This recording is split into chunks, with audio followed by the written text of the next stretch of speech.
Okay, so welcome back, and now we're going to do an example of finding the area under a curve. So this is the one that we had before that I wrote on the previous video of the cycloid. Okay, so we want to find the area under this curve, this parametric curve, given this interval. So again, because we're given this interval, now we've got parametric curves, we got x is differentiable, it is differentiable, so this is part of the reason why this needs to be differentiable is because, remember in the previous video of the theorem, the integral involves having to take the derivative of the x function, x of t. So if this is not differentiable, then we can't do it, okay? So let's start. So we're going to use the integral from a to b of y of t times x prime of t dt. Okay, so now what is x prime of t? Well, the derivative of x of t is what? 1 minus sine t, cosine t, right? Because the derivative of sine t is cosine t. So let's write that. So x prime of t is equal to 1 minus cosine t. Okay? So now let's plug this in. So y of t is equal to, well, okay, hold on. Let's put the integral in. So the integral is what? From 0 to 2 pi. So 0 to 2 pi. And then y of t is 1 minus cosine t. And then, oh, wait a minute, look at this. Huh. The derivative of x of t is 1 minus cosine t. So we get 1 minus cosine t dt. All right. So we get squared. So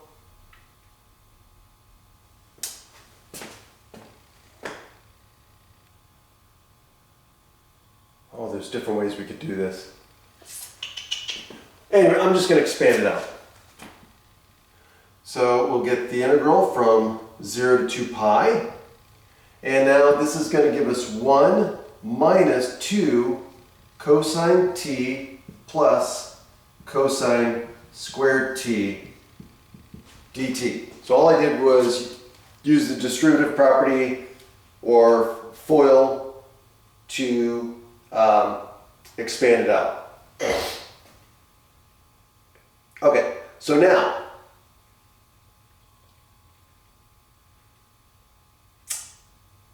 that cosine squared is going to be an issue. So I'm going to use another identity.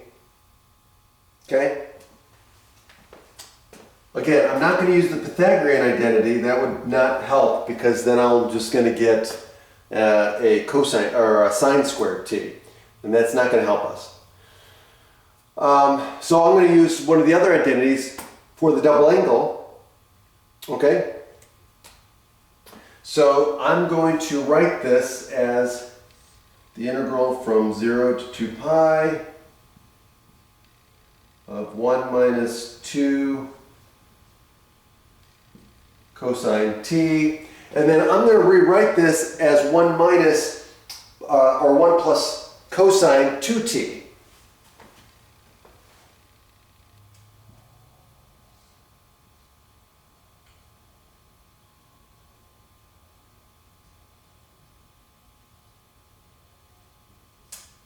Oops.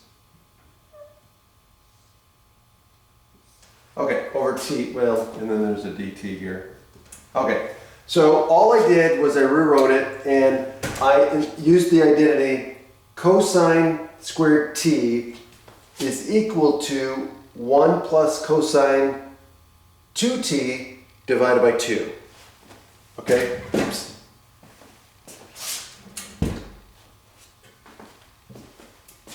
So that's all I did on that one. Okay, so now I've got everything where I can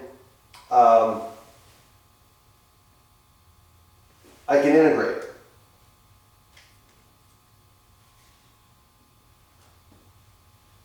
Okay.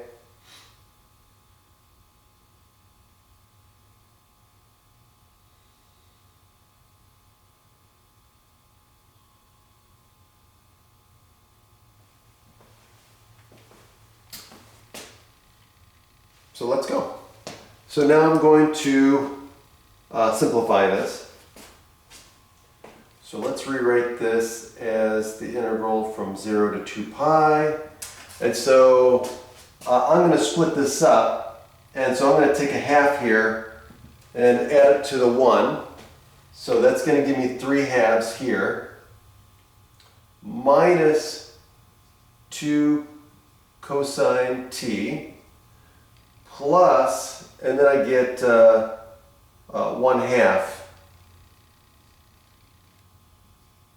cosine 2t dt. Okay, so that's where we're at. And so now I'm ready to integrate. Okay, so if I integrate, this is just going to become 3/2 t.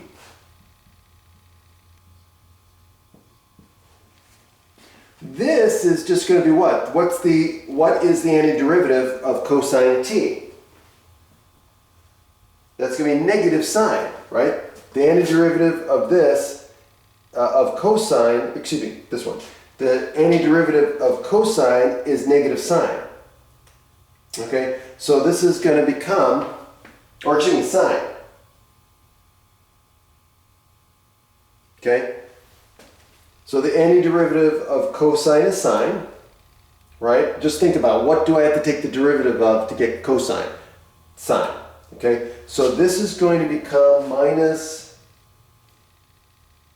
2 sine t.